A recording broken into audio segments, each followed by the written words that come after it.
Hello po, magandang gabi po mga pakapegi. Ito 98 days old.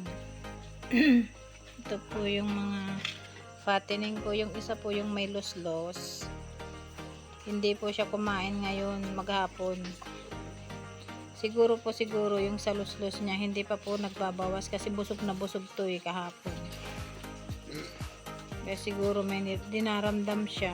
Kaya hindi siya kumain ngayon maghapon. Pag hindi pa po siya kumain bukas, sigurado ano na yan, katay na yan. Ito po kasi yung may los-los guys, nag-iisang lalaki.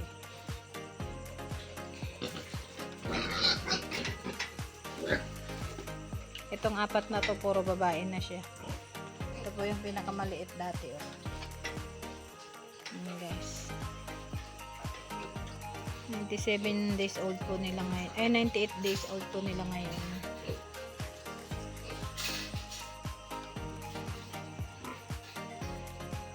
Sayang si ano. Sana bukas kumain na siya. Pero umiinom naman po siya ng tubig. Siguro po sa ano to, sa sobrang busog. Tapos ano po kasi yung los-los niya sa ano yan sa tawag dito bituka, kaya siguro ito sa sobrang busog niya hindi siya makatae, kasi siguro hindi pa niya na ilalabas, sakit ang tiyan. Nangyari na rin po kasi ito sa kanya, pero after one day kumain naman po siya, kaya sana po kumain siya.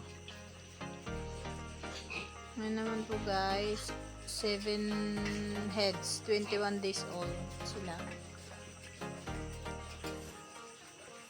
Ayan po, 4 na babae, 3 lalaki yan.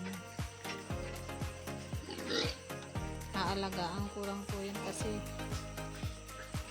awa ng Diyos.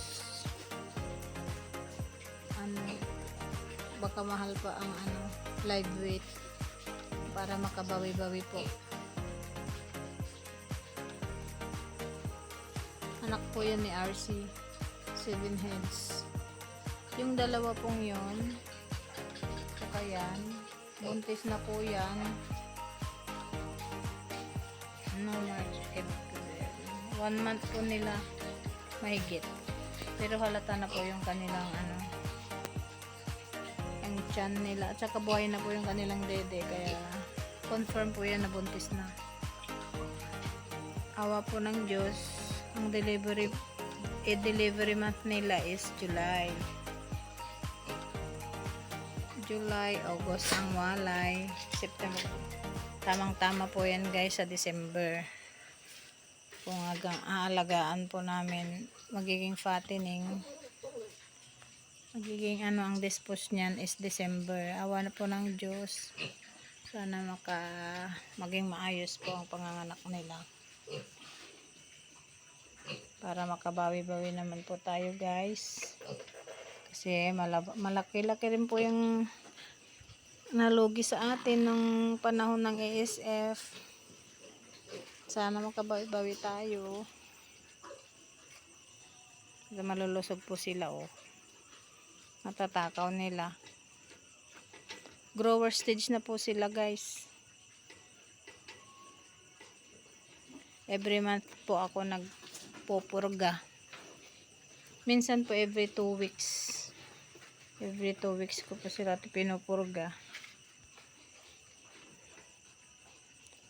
Ganun po guys pag kailangan wag mong tipirin kapag yung talagang gustong-gusto nilang kumain.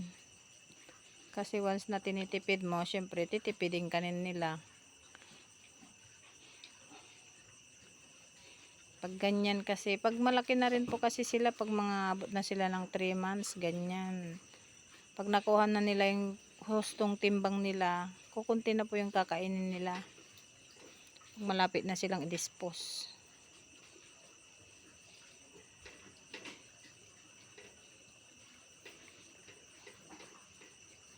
Nabibilog po sila guys. Ito po siya, babae. yung ito po, binabalak ko po siyang gawing inahin. Pwede rin po silang 4 na babae. Kaya lang, kulang po tayo ng ng kulungan. Kaya, muna, paunti-unti muna. Ito maganda yung niya, yung balat niya. Hindi siya masyadong, mabalahibo. Yan o, maganda rin po yung bulba niya. Medyo pababa po. Kaya maganda siyang gawing inahin. Ito rin po, maganda rin po siyang gawing inahin itong malit na to. Tsaka ito. Ayan po, 4 na babae yung anak ni RC. Ayan lang guys. Thank you for watching. Happy farming everyone. God bless.